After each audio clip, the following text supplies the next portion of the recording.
Now the usages of articles we will come to no.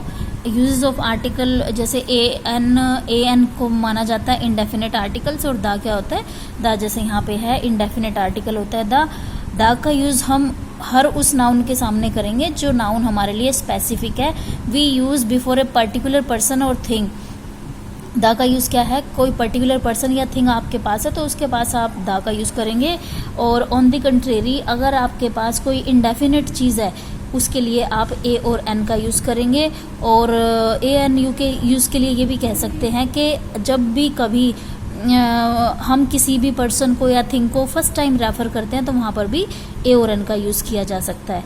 तो first time refer में जैसे I met a person yesterday, so यहाँ पे मैंने क्या किया, आई मेट ए मैन किया है, आई मेट दी मैन नहीं किया, क्योंकि मैं उस पर्सन से पहली बार, मैं एक जनरल बात बता रही हूँ यहाँ पे।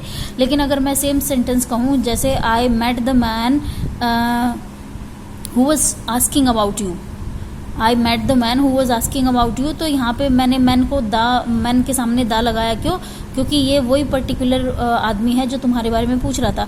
तो अगर हम किसी सर्टेन चीज़ के बारे में बात करते हैं, पर्टिकुलर चीज़ के बारे में बात करते हैं, तो हम द लगाएंगे। और अगर फर्स्ट टाइम किसी का रेफरेंस हम दे रहे हैं तो हम उसमें लगाएंगे ए और एन। और जहाँ तक बात है ए और एन की, तो ए यूज़ किया जाता है बिफोर ए कॉन्सोनेंट साउंड और एन यूज़ किया जाता है before A vowel sound. Vowel sound कैसे, जैसे एग है, एग की प्रोनाउंसिएशन कैसे है, ए से है, एग।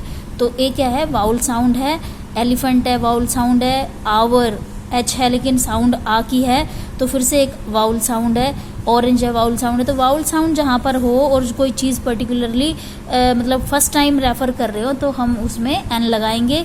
और अगर साउंड कॉन्सोनेंट की हो, जैसे अगर यहाँ पे यूनिवर्सिटी है, यहाँ पे यूज़फुल है, तो ये क्या हो जाएगा, रुपी है, ये सारी कॉन्सोनेंट साउंड्स है, इसलिए हमने यहाँ पे ए लगाया है। और डेफिनेट आर्टिकल दा का यूज़ अभी बताया मैंने, जैसे कि पर्टिकुलर चीज़ों के सामने लगाया जाता है। तो अगर हम ये जान ले कि कौन सी चीज़ हमारे लिए विशेष है, तो वहाँ हर एक जगह पर दा का यूज़ हम कर सकते हैं।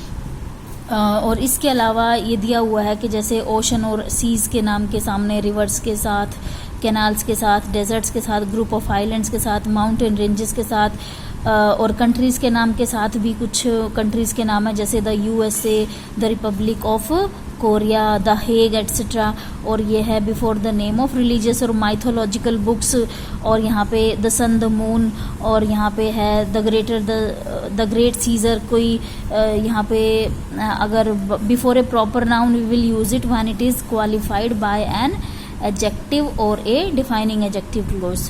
तो इसके अलावा सुपरलेटिव डिग्रीज में द का यूज़ होता है। जहाँ भी सुपरलेटिव डिग्री होगी, जैसे वर्स्ट है, कोई भी सुपरलेटिव डिग्री है, जैसे थिनेस्ट है, वार्मेस्ट है, कोई भी डिग्री हो सकती है, बैड, वर्स, वर्स्ट, और गुड, बेटर, बेस्ट। तो जो सुपरलेटिव डिग्री होगी इस सेंस में, लेकिन this is the worst performance I have ever seen, ये कई बार द कंपैरेटिव डिग्री के साथ भी यूज़ किया जा सकता है। जैसे एक एग्जांपल ये है, लेकिन यहाँ पे ये डिग्री यूज़ नहीं हो रही है।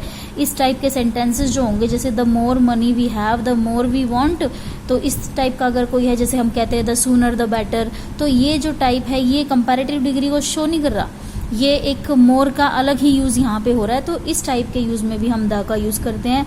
अब यहाँ पे the rich always exploit the poor, हम जो रिच है हमेशा पुअर को एक्सप्लॉइट करते हैं। तो यहाँ पे एक कहने को ये एक स्पेसिफिक वर्ड, हमने जब इसको रिच को स्पेसिफिकेशन दे दिया है तो पुअर को स्पेसिफिकेशन दे दिया। यहाँ पे रिच और पुअर का जनरल यूज़ नहीं है, यहाँ का मतलब है यहाँ ये सारे लोग जो जितने रिच होते हैं और जितने पुअर लोग होते हैं। तो बात वहीं आ जाती है जहाँ पर हम किसी बात को स्पेसिफिकेशन, किसी भी वर्ड को स्पेसिफाई करना चाहते हैं, वहाँ पे हम द का यूज़ कर सकते हैं।